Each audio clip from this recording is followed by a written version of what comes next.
The following segments are pre-recorded and sponsored by Longworth Productions. Major funding for Triad Today comes from Blue Cross Blue Shield of North Carolina, making healthcare better for all. Santa's Helpers on Triad Today.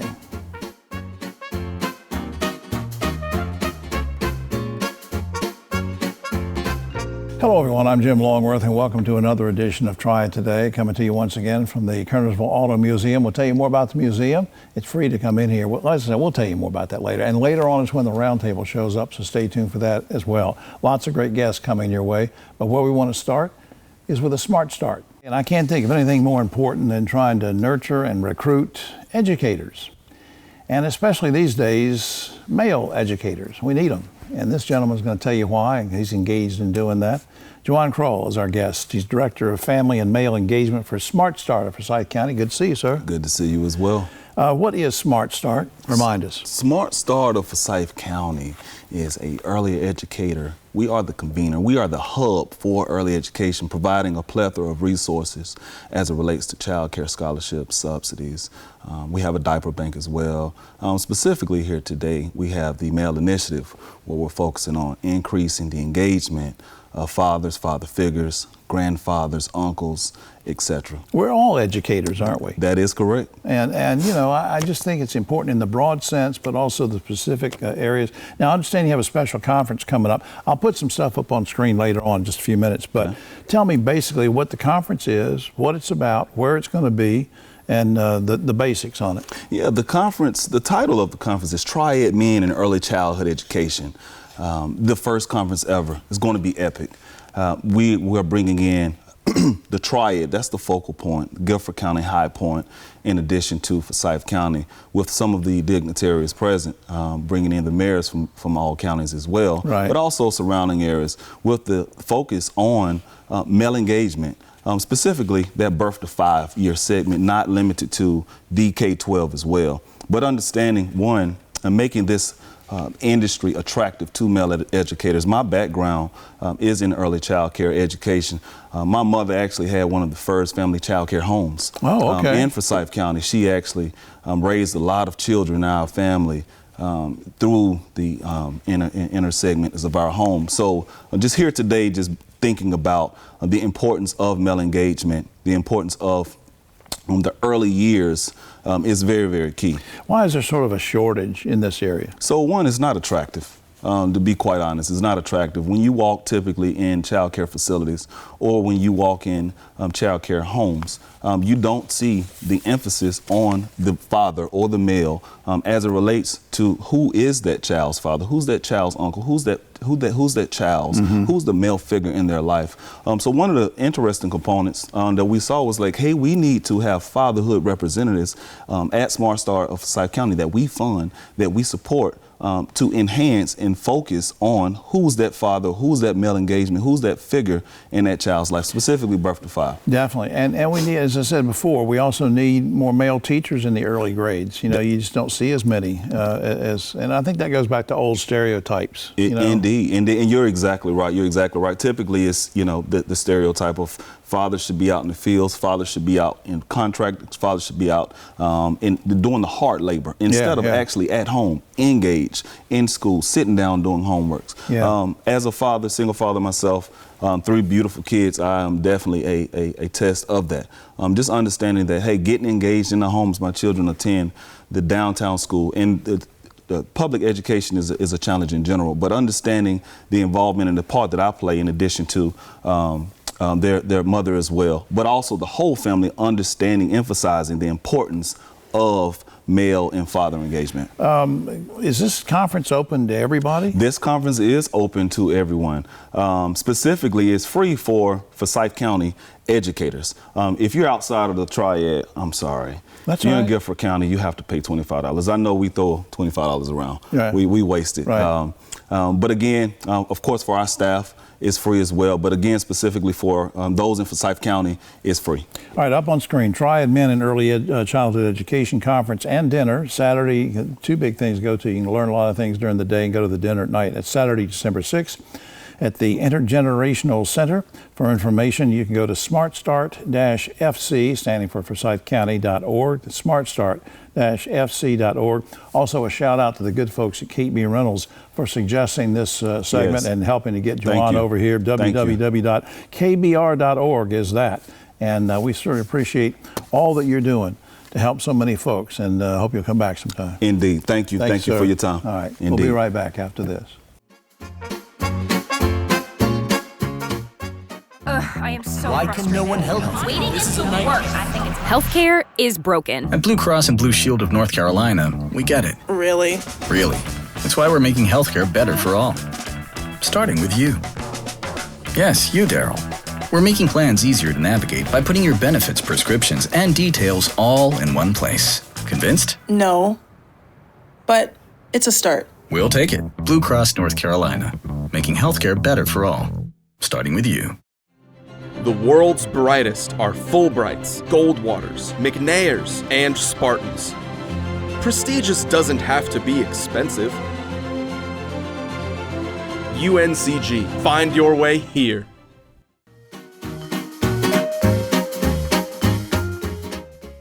Back now on Triad Today. So glad to welcome back our good friend Kevin Baker, Executive Director of Piedmont Triad International Airport. Good to see you, sir. You too, Jim. Let's talk about, first of all, I want to backtrack a minute. You recently had a job fair. How did that go? It went really well. We had over 350 people show up, and they were there to see all of the employers on the airport, not just the airport, but the various tenants around the airport, the airlines, et cetera. So I think it was a really good day. That's great.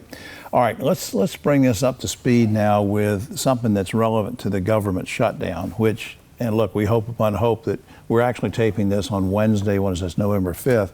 So if you're watching Saturday or Sunday, hopefully the federal shutdown will be over by then. But anyway, as it is, let's talk about people think that everybody who works at PTI, and there's thousands, and you've done a great job in recruiting other people as well, but not everybody works just for Kevin Baker.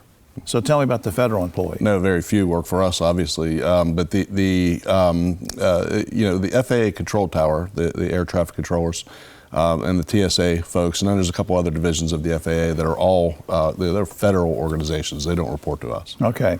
Now, given that, you guys did something that was really great, and I want to brag on you about it. Tell me about the collection that you did, the drive that you were doing to help the TSA folks, the air traffic controllers, during this shutdown. Well, this was Stephanie Freeman, who you know. It was her idea.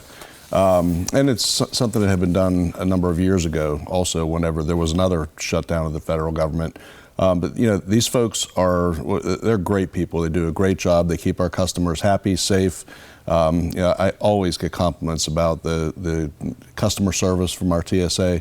And all those folks are still there, still working, even though they're not getting paid. Yeah. And so, Stephanie's idea was it's at least something small that we can do to help those folks is to create a food drive. And I tell you, it is just amazing how this has been adopted by the community. We've had neighborhoods get on Next Door Neighbor, the app, and get, hundreds of neighbors putting together, loading up cars, bringing it to the airport. Yeah. It was like a train the other day with people just pulling in, dropping stuff off, keep going.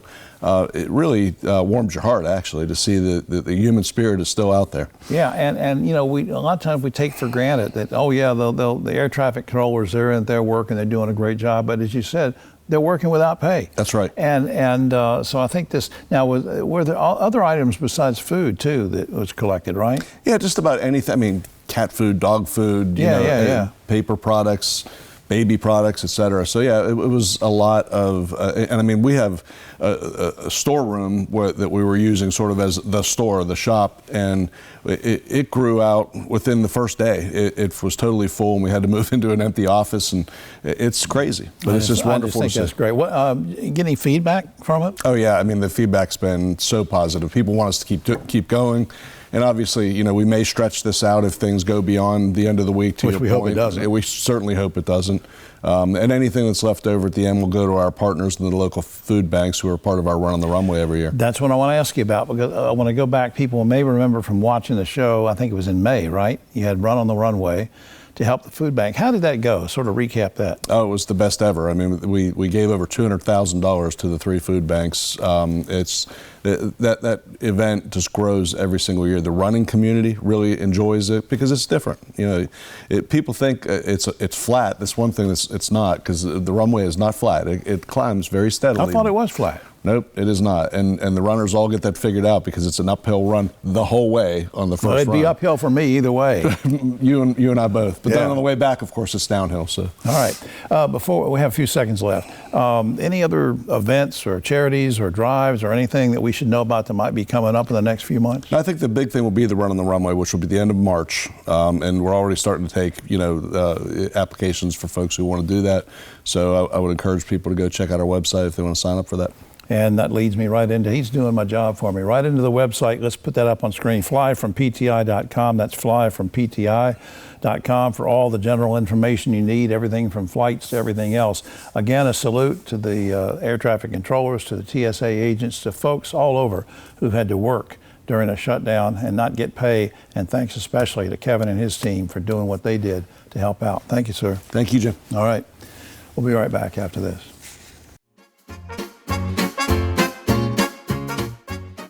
Hi, I'm Jim Longworth, reminding you that Triad Today also airs on GTN Spectrum Channel 13 and streams on WFMY Plus, free on Roku and Amazon Fire.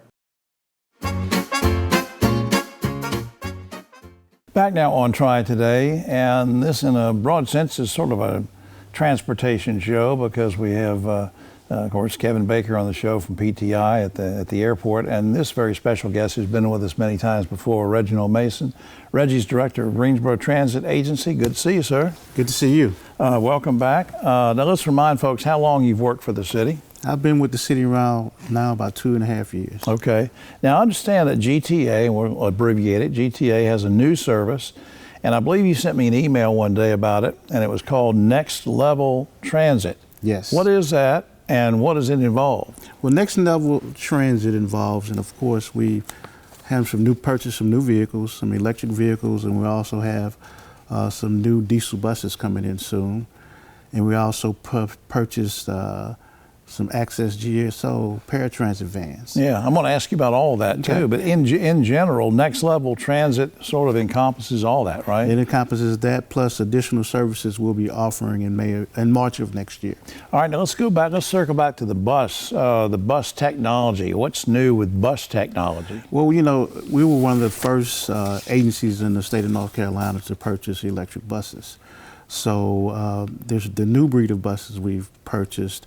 The battery lasts longer to give us a lot more run time than the buses we got back in 2018, Oh, 2019. okay. Now, is it one of those hybrid? I don't understand this. Is it one of those hybrid things where you got electric and then some diesel, or electric and gas, or what is it? The 3 buses we just purchased are fully electric. Okay. So they'll be nothing but battery power. All right, that's cool. And you still got some diesel ones, right? We still have diesel, yes. Now, you also mentioned, as I circle back, paratransit, P-A-R-A, paratransit vehicles. What is that again, and how is access to those vehicles changing? Okay, these vehicles are for the disability community, and they have ramps in the back of the vehicle that will allow those that are in the mobile devices to be put inside of the vehicle. These vehicles are newer, they're gasoline powered. The drivers of those vehicles don't have to have a CDL license like our current vehicles. So it opens up not only us having new vehicles, but the driver pool also. Yeah, you've got a bigger pool, labor pool to pull from. Now, why again is it that is it just the design of it and the size that makes it so you don't have to have the same? It's the design and the size, yes. Okay. Now, you also emailed me something about microtransit. What is that, and how does it benefit riders? Well, microtransit is similar to Uber, Lyft type service. So how it's going to benefit our riders? We're going to, in our long range transit plan, Go Borough Transit long range transit plan, we created 3 zones for microtransit. With those microtransit zones, riders in those particular zones will be able to order a van like a Uber or Lyft on an app, and we'll pick them up from their location and take them to the nearest bus stop that they can find a fixed route service to get them to their further destination. So the city's actually doing this as a service. You're contacting the city rather than getting paying for an Uber. Well, Yes. I could misspeak. Is there a fee to do this? Or? It's the same fee as it is for riding a bus.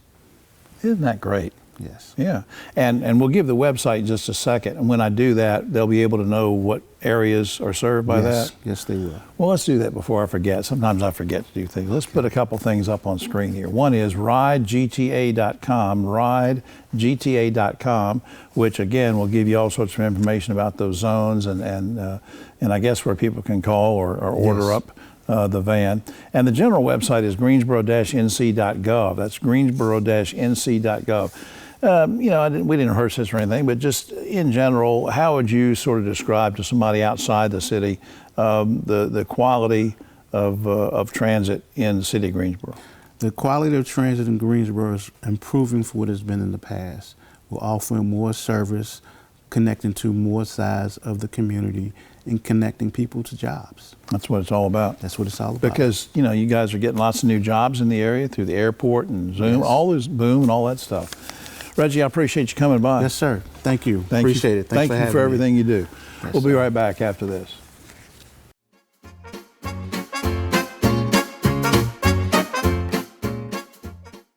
I got free meals. What do you mean? No, seriously, how much did you pay us? I didn't pay anything. I learned how to cook all of these fresh foods that were delivered to my house. Everything in that grocery bag that's fresh, I had a recipe for it, and I know how to cook. It encouraged us to eat better, to shop better, make better decisions.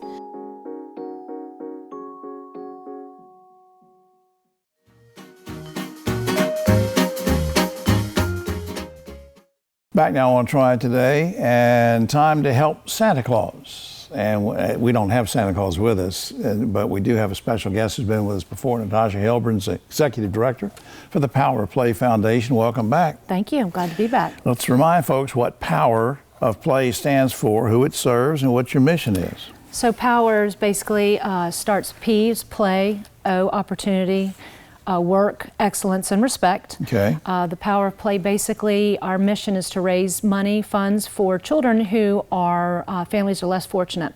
We provide scholarships for after-school care, summer care, as well as right now we're in our Santa's Helpers program. We're doing Christmas presents for over 350 foster children. Right, I'm going to ask you about that in just a second, but when you mention after-school things, of course, there's a lot of, because of Prolific Park being where it is, Ricky Prohl, the famous football NFL player, there are after-school sports things that they can do too. Absolutely. We have soccer, we have flag football, we have basketball. I mean, you name it, we've got it out there. Baseball, soccer. Yeah, and I know that Ricky and you guys, work with the kids and teach them life lessons and things too. I just think you do a great job. All right, let me go back to Santa's Helpers.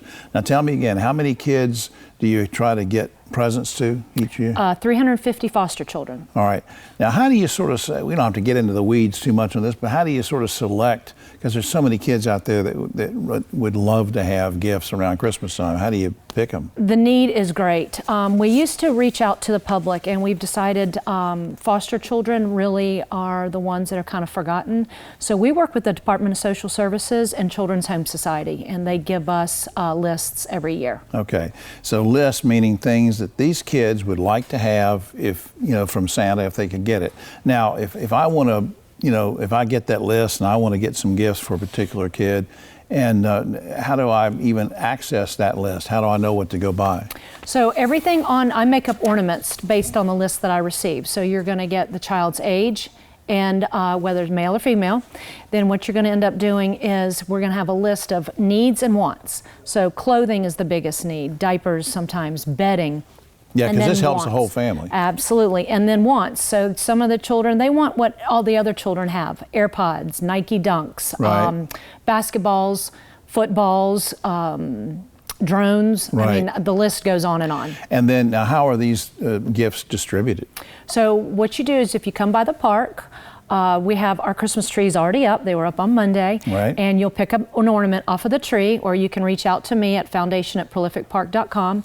I will make sure you get that ornament, and you go to Target, purchase the items, or Walmart, wherever you choose. Right, Amazon right. is fabulous. You can Right. point and click. And you put everything unwrapped in a bag with that ornament in the bag, so I know which child. Got to be new, though. It It's gets got to be to. new stuff. Yes. Now, what's the deadline for collecting? If you want people to come in and get the ornaments and go shopping, when is the deadline? I have to have everything back by November 25th. November 25th. Okay.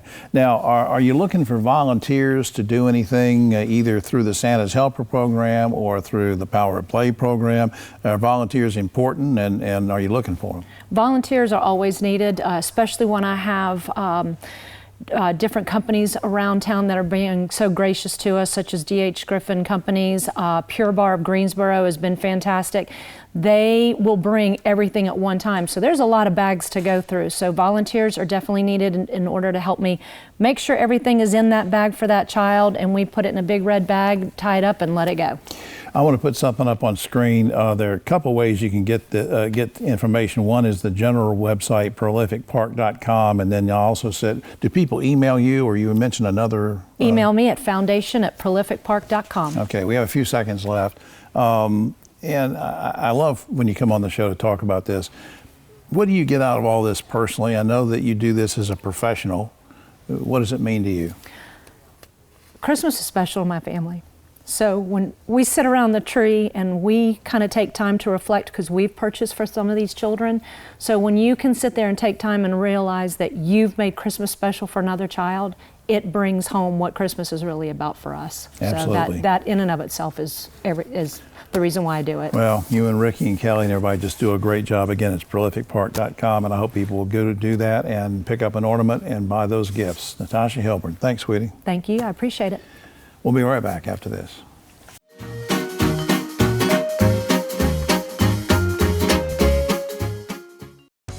Hi, I'm Jim Longworth, reminding you to catch my column Longworth at Large and Yes Weekly every week. It's available throughout the Triad, or you can go online, yesweekly.com.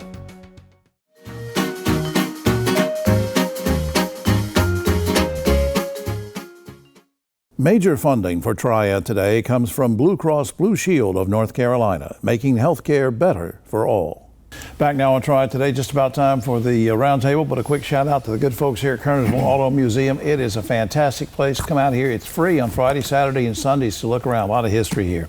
A lot of history right here. Of course, Rosemary has a history, but we can't really talk about that. On my right, but always the political left, Ogie Overman, the great broadcaster, Rosemary Plyman, and chairman of the Forsyth County Commissioners, Dr. Don Martin. Let's get to, before we get to the main topics, congratulations to all the winners of the elections. Had a lot of mayoral elections. Well, very quickly, we don't have to discuss this. Anybody surprised about anything? We had the Greensboro mayor election in Louisville. And I was happy about everything. Okay. Went our way. Not really surprised. No surprise. Okay. I was a little surprised. I mean, it was a big shakeup, so yeah. Yeah. A lot of women winning all over the country. I like to see that. Yeah. And a lot of races that were partisan that had not been before. Yeah. True. All right. A lot of women win in my house all the time, so I don't know what that. All right. The Virginia teacher who was shot by her 6-year-old student 2 years ago is now in court asking for $40 million in damages from the former assistant principal of the school, who had been warned that the kid had a gun but failed to act. This begs the question, guys and gals, should schools and school administrators be held responsible for the safety of teachers, and will this teacher win her lawsuit? Ogie.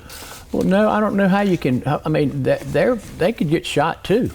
You know, if anything, the parents. How does a 6-year-old get a gun? Hold the parents That woman's in responsible. jail. The mother is in jail Well, still. yeah, probably ought to be. What do you think? I mean, somebody should be held responsible. I don't know where it stops, right? Like, I mean, was it the assistant principal, the parent, the police, how did this get this far? There were so many layers. Dr. Martin, former superintendent of schools, what do you think? Well, I think every adult in a school building has a responsibility for safety. And the teachers in this case apparently executed theirs. They reported it to the person to investigate. The assistant principal did not investigate, and that would be an employment issue, and I think if she had not resigned, she would have been dismissed. Yeah. The lawsuit, I actually just by accident watched part of that, and There's always a little variation. That's up for, I mean, any case, that's up for the jury to decide. Have to see. All right, hundreds of teachers and staff, speaking of educators, hundreds of teachers and staff, including assistant principals, have been laid off already. Winston-Salem Forsyth, because the school district had that financial mismanagement problem. They're millions and millions and millions, still $30-some million in debt. The school board now is thinking about ordering that all principals take a 12-day furlough, no pay, in order to save $500,000 in salaries. Good idea or bad idea? I don't think there's any good ideas. I don't know what they've tried everything. I don't know. I defer to Dr. Don on it, but I don't see any answer. Yeah, I think that's a good point. And I also think that assistant principals and principals, the workload doesn't go away. So if you take 12 days off work, you're really just asking them to work without pay because they're going to have to do all that work. John. Well, as I understand it, almost every administrator has had some furlough, but principals. So I'm probably okay with it. It's kind of a 1 year. Hopefully the furlough issue will be over. And it's kind of like everybody doing their part. All right. North Carolina is only one of 17 states that controls alcohol, and we are the 5th highest when it comes to taxing spirits. As a result, our state rakes in $700 million a year from liquor sales. Guys, should the state get out of the alcohol business and let private sector run the ABC stores? Ogie? No, I think it'd be worse. I think it'd be payoffs and kickbacks and scamming. I mean, if it's not broke, don't fix it. It's fine. You think it's okay? We're making a lot of dough off of it. Yeah. Well, yeah, as long as money's going in the right places, right, and we're making sure that we're making good use of it. You know, definitely things sometimes work better in the private sector than in the public sector, but this is hard to know for me. Should we go public or private, Don? Well, I think probably private enterprise would run it better. That's a Republican answer for you, Doug. Would run it better. However, the state needs the $700 million, so the tax structure needs to be whatever. If they need a bump on alcohol, tax, okay. Tax it, but then let the private sector run it. This past Sunday, we moved our clocks back, returned to standard time, but an increasing number of states are lobbying to keep us on daylight savings time year-round. Democrats, Republicans alike in Congress say no. Would you like to see us stay on daylight savings time year-round, Ogie? Lord, yes. I mean, this is crazy. It shows you how inept the Congress is. The Senate passed it unanimously, and the House can't figure it out. Yeah. Rosemary. Well, I sometimes like it to be a little brighter in the morning, so that makes me a little happier when I, start my day and I'm not going to work in the dark. So now we went on. Explain this to me again, Don, very quickly. I mean, wasn't there a safety concern for kids on school buses and stuff? What was that? Yes, in fact, because even before we switched, it's really, really, really dark, and kids are out there waiting, which is really a problem. So daylight saving times helps that. Yeah. And staying on it all year long, I could certainly live with that. All right, finally, single folks who are reticent to get into the dating scene can now attend something that's new, a group called The Feels, F-E-E-L-S, where everyone gathers in a dark room and touches each other. Guys and gals, is this something you would have taken part in back when you were single, Ogie? Well, yeah, we had a version of that. Yeah, I know. I would be the facilitator. That's all right. Did you see my face when you said that? Rosemary, you would not do it if you were single? Don, when you were single, would you have participated in the dark room feeling? No, I like to leave the lights on. All right. TJ, we could just cut all the lights off in here, but I'm afraid of Ogie. All right, Father, that's all the time we have. Oh, except for this. In honor of Halloween last week, the Portland Zoo gave pumpkins to all their elephants to play with. And that's what I call trunk or treat. See, there's elephants. All right, we'll be back next week, I think. I like her.